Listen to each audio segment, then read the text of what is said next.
अरुणाचल प्रदेश के पर्वतों के बीच सबसे बड़ा मठ, जहां हाल ही में एक नया युवा भिक्षु बना था। एक दिन प्रधान भिक्षु और वो नया युवक भिक्षु दोनों नगर की तरफ निकल पड़े। दोनों कई नगरों शहरों से होते हुए गुजरे, अनगिनत लोगों से मिले, अपने नए अनुभवों को साझा किया। एक दिन तेज बारिश और तूफान ने दोनों को घेर लिया। आश्रय की तलाश में वो नजदीकी धर्मशाला में पहुंच जाते हैं। वहां हिमालय में उपस्थित लोग बाहर के नज़ारे का लुत्फ उठा रहे थे। कोई बातें कर रहे थे तो कोई चाय की चुस्कियां ले रहा था। लेकिन धर्मशाला का प्रबंधक, जो कि कोने में बैठा हुआ था, वो अलग ही दुनिया में खोया हुआ था। उसके चेहरे पर भारी चिंताओं की रेखाएं थी, जैसे अंदर ही अंदर उसको कोई बहुत बड़ी बात, कोई बोझ खाए जा रहा था। जब वो प्रधान भिक्षु ये सब देखता है तो वो उसके पास जाकर पूछता है कि क्या हुआ बेटा, इतनी खूबसूरत नज़ारे का यहाँ पर सब आनंद ले रहे हैं और तुम इतने उदास क्यों बैठे हो। भिक्षु की बात सुनकर पहले तो उसने भिक्षु को टरकाने का प्रयास किया, लेकिन थोड़ी बहुत बात करने के बाद फिर वो भिक्षु को अपनी सारी बात, अपनी समस्या बताने लगा। व्यक्ति कहता है कि मैं जो भी करता हूँ उसमें कुछ ना कुछ गड़बड़ हो ही जाती है। मैं चाहे कितनी भी मेहनत क्यों ना कर लूँ, पर उसमें मुझे सफलता नहीं मिलती। ना ही तो मैं अपना घर ठीक से चला पा रहा हूँ और ना ही अपने बीवी बच्चों की ज़रूरतों को पूरा कर पा रहा हूँ। मेरी पत्नी हर समय अपनी मनमानी करती रहती है। वो हर दिन सोचता है कि काश एक दिन तो कुछ अच्छा हो जाए, लेकिन कभी कुछ अच्छा नहीं होता। ना तो मैं एक अच्छा पति बन पाया, ना एक अच्छा पिता और ना ही एक कामयाब इंसान। व्यक्ति की इस बात को सुनकर शिष्य से रहा नहीं गया और उसने व्यक्ति से तुरंत पूछा कि क्या तुम कोई दूसरे आमदनी वाला काम देख रहे हो या फिर नहीं, जिसमें ज़्यादा पैसा हो। ये सुनकर व्यक्ति ने कहा कि नहीं, इन सब का कोई फ़ायदा नहीं। मुझे ज़्यादा आमदनी देने वाला काम नहीं मिल पाएगा, क्योंकि आजकल महंगाई बहुत है। छोटी से छोटी ज़रूरतों के लिए भी एक मोटी रकम को चुकाना पड़ता है। अब आप खुद ही सोचिए, ऐसे कैसे ज़िंदगी कटेगी। व्यक्ति की सारी बात सुनने के बाद प्रधान भिक्षु के धीरे से स्वर ने कहा कि तुम्हारे भीतर कई सारा बोझ है। जैसे सोचा था वैसा कुछ भी नहीं हो पाया। इसलिए व्यक्ति ने कहा कि जी गुरुदेव, आपने सही कहा। मेरे भीतर हर वक्त यही चलता आता है कि मैं इन चीज़ों से परेशान हो गया हूँ। मेरे भीतर अब ये आने लगा है कि मैं सब चीज़ें छोड़कर कहीं दूर भाग जाऊँ। मुझसे बेहतर जिंदगी तो आपकी है। आपके पास किसी तरीके की कोई चिंता नहीं है, तनाव नहीं है। व्यक्ति की बातें सुनकर नवयुवक शिष्य ये बात सही लगी। उसने कहा कि जब परिवार की ज़रूरतें ही पूरी ना हो पाए, घर चलाने के लिए अच्छे पैसे ना हो, नौकरी अच्छी ना हो, घर परिवार में जीवन में सुकून शांति ना हो, तो क्या ही फ़ायदा ऐसे जीवन का। अगर जीवन में जैसा चाहा वैसा ना मिल पाए तो ऐसे में तो व्यक्ति तनाव में जाएगा ही। लेकिन गुरु व्यक्ति की बात से बिल्कुल भी सहमत नहीं थे। उन्होंने उसे ऐसा जवाब दिया जिसे सुनकर शिष्य भी हैरान रह गया।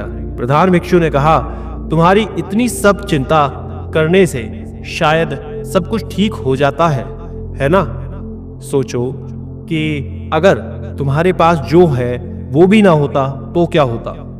ये सुनकर व्यक्ति ने कहा कि मैं कुछ समझा नहीं, आप कहना क्या चाहते हैं। प्रधान भिक्षु ने फिर गंभीर आवाज में कहा कि मैं यही कहना चाहता हूं कि जो तुम्हारे पास है उसके लिए खुश ना होकर जो तुम्हारे पास नहीं है उसके लिए तुम बेकार की चिंता कर रहे हो। तुमने सिर्फ परेशानियों के बारे में सोचा, चिंता की और उन परेशानियों को अपने भीतर पालने लगे। क्या तुमने कभी ध्यान से ये सोचा कि अभी जो तुम्हारे पास है, तुम इन बेकार की चिंताओं की वजह से सबका अपमान कर रहे हो, जबकि तुम्हारे घर का पेट तो इस नौकरी से ही भर रहा है जिसे तुम अभी भला बुरा कह रहे हो। इसलिए तुम्हें खुश हो जाना चाहिए, ना कि इन सभी चिंताओं में डूबना चाहिए। व्यक्ति ने कहा कि हाँ, लेकिन अभी जिन समस्याओं को मैं झेल रहा हूँ उसकी वजह से मुझे बहुत चिंता होती ही है। मेरे अलावा सब खुश है। कभी ना कभी तो मन करता ही है कि कहीं ऐसी जगह भाग जाऊं जहां शांति मिल सके।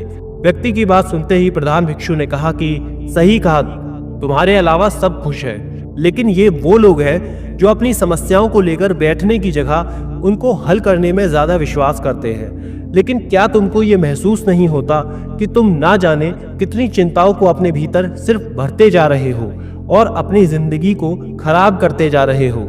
इतनी चिंता करने के बाद क्या तुमने अपनी जिंदगी को ठीक तरीके से जिया है? नहीं ना, क्योंकि तुमने अपना आधा समय तो इन्हीं सब में गवा दिया।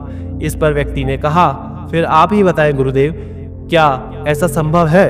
क्या ऐसा कोई व्यक्ति हो सकता है जिसके जीवन में किसी तरीके की कोई चिंता ना हो, कोई तनाव ना हो, कोई परेशानी ना हो? मैं ये मानता हूँ कि आप इन सांसारिक जीवन से अलग हैं, सांसारिक जीवन को बस जी रहे हैं, लेकिन जो अपनी जिम्मेदारियों को अंत तक पूरा करना चाहते हैं, उन सबकी जिंदगी में इतनी ज्यादा चिंताएं हैं कि वो लगभग मेरी तरह ही बन गए हैं। आप ही बताएं, क्या मैं इतनी चिंताओं को लेकर गलत हूँ? क्या मेरा चिंता करना बेकार है? क्या मैं अपने परिवार की जिम्मेदारियों को पूरा करने के लिए अगर उन्हें अच्छा जीवन देने के लिए सोच रहा हूं तो क्या वो गलत है? व्यक्ति की बात सुनकर नवयुवक शिष्य को लगा कि व्यक्ति सही बोल रहा है। आज के समय में कोई ऐसा व्यक्ति कहाँ ही हो सकता है जिसके जीवन में किसी भी तरीके की चिंता या फिर तनाव ना हो, मायूसी ना हो। लेकिन वो शिष्य भी चुप था। वो सुनना चाहता था कि प्रधान गुरु अब इस व्यक्ति को क्या ही जवाब देंगे। इस पर प्रधान भिक्षु उस व्यक्ति से कहते हैं कि यह सत्य है कि इस दुनिया में इन सब चीजों से कोई नहीं बचा है। मैं मानता हूं कि सांसारिक जीवन में चिंता और तनाव होता ही है, लेकिन ऐसा तो नहीं है कि सन्यासी बन जाने से या फिर साधु बन जाने से जीवन की सारी समस्याएं ही खत्म हो जाती हैं। हमारे जीवन में भी कई तरीके की चिंताएं, तनाव होती ही हैं, लेकिन हम तुम्हारी तरह इन चिंताओं को पाल कर नहीं रखते हैं। ये सुनकर व्यक्ति ने कहा कि मैं अभी भी कुछ नहीं समझा गुरुदेव। तब प्रधान भिक्षु ने कहा एक बार फिर से अपनी गंभीर आवाज में, उस व्यक्ति को समझाते हुए कहा कि देखो, इस संसार में केवल तुम ऐसे इकलौती व्यक्ति नहीं हो जिसके जीवन में बहुत सारा दुख है, चिंता है या फिर तनाव है। हर किसी के जीवन में किसी न किसी तरीके की चिंता है, तनाव है। अगर एक छोटे बच्चे को भी देखा जाए तो उसके भी जीवन में किसी न किसी तरीके की चिंता होती ही है। बेशक वो सांसारिक चीजों से अलग हो, लेकिन तब भी उसको इस बात की चिंता होती ही है कि वो दूसरों बच्चों से पीछे ना रह जाए। कहीं स्कूल में टीचर उसे किसी बात को लेकर डांट ना दे, या फिर टीचर उससे कुछ ऐसा प्रश्न पूछ ले जिसका उसे उत्तर ना पता हो, या फिर घर में उसके हिस्से की रखी हुई कोई चीज उसके भाई बहन ना खा ले। एक छोटे बच्चे को भी कुछ ना कुछ चिंता होती ही है। बेशक आपकी नजर में वो चिंता नहीं है, लेकिन उस बच्चे के लिए वही एक चिंता का कारण होता है। तो इस संसार में हर एक व्यक्ति के जीवन में चिंता और तनाव है, और चिंता की कोई बड़ी वजह नहीं होती या फिर कोई पैमाना नहीं होता कि इतनी छोटी चिंता को चिंता कहेंगे या फिर नहीं कहेंगे। ये तो हर एक के दिमाग में होती ही है। ये बात सच है कि छोटे बच्चे से लेकर एक बूढ़े मरने वाले इंसान तक इस समस्या से बच नहीं पाए। उन्हें किसी न किसी तरीके की दुख या फिर चिंता या फिर परेशानी होती ही है। लेकिन अब इसका मतलब ये तो नहीं है कि हम उसे लेकर बैठे ही रहे। जब भी जीवन में किसी भी तरीके की कोई परेशानी आती है, वो ज़्यादा देर तक हमारे साथ नहीं रह पाती, क्योंकि उसके आते ही हम उसे दूर करने की कोशिश में लग जाते हैं। हम उसका समाधान ढूंढने लगते हैं। अगर मैं तुम्हारी भाषा में बोलूं, तुम चाहो तो अपने हर समस्या का समाधान निकाल सकते हो, बजाय उसको लेकर बैठने के और उसका बोझ ढोने के। व्यक्ति को चिंता को अपने शरीर के भीतर भर देने से और उसे हर दिन हर पल पोषण देकर बड़ा करने से बेहतर है कि तुम उस समस्या का समाधान ढूंढने की कोशिश करो। एक बात समझ लो कि चिंता चिता की तरह होती है, जो तुम्हें एक दिन जला जलाकर राख ही कर देगी। इसलिए बेहतर है कि जब भी तुम्हारे जीवन में चिंता या फिर तनाव आए तो उसका समाधान निकालने की कोशिश करो, उससे भागो नहीं। किसी भी चिंता को पकड़कर बैठे रहने की से या फिर रोने से कुछ नहीं होता।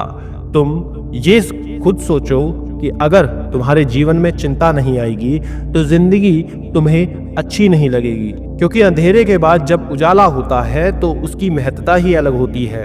इसलिए जीवन में चिंता का, परेशानी का आना भी जरूरी होता है, क्योंकि ये तुम्हें हमेशा कुछ ना कुछ सिखा करके ही जाती है। इसलिए जीवन में चिंता लेना बंद कर दो और अपने जीवन को खुशी खुशी जीना शुरू करो। इतनी उलझी हुई समस्या जो आजकल हर इंसान के आसपास घूम ही रही है, उसका इतने अच्छे से हल निकलता देखकर शिष्य, व्यक्ति दोनों ही पूरी तरीके से हैरान थे। व्यक्ति को प्रधान भिक्षु की बात सुनकर यह महसूस हुआ कि हम सब के जीवन में, अपनी जिंदगी में कुछ ज्यादा ही मुश्किलें बनाई हुई हैं। इंसान को हर एक बात का कहीं ना कहीं ये अंदाजा रहता है, लेकिन फिर भी हम उस चीज को लेकर बैठे रहते हैं, सोचते हैं, परेशान होते हैं, उसे बड़ा बना देते हैं, उसके गम में डूबे रहते हैं, उन समस्याओं को बड़ा बना देते हैं। इसलिए बेहतर है कि कुछ ना कुछ करके चिंता मुक्त होकर के रहें। और अगर हमारे सामने कोई भी समस्या आ भी जाती है तो उसके समाधान पर ध्यान देना है, ना कि उस समस्याओं को सोच सोच कर बड़ा बनाएं।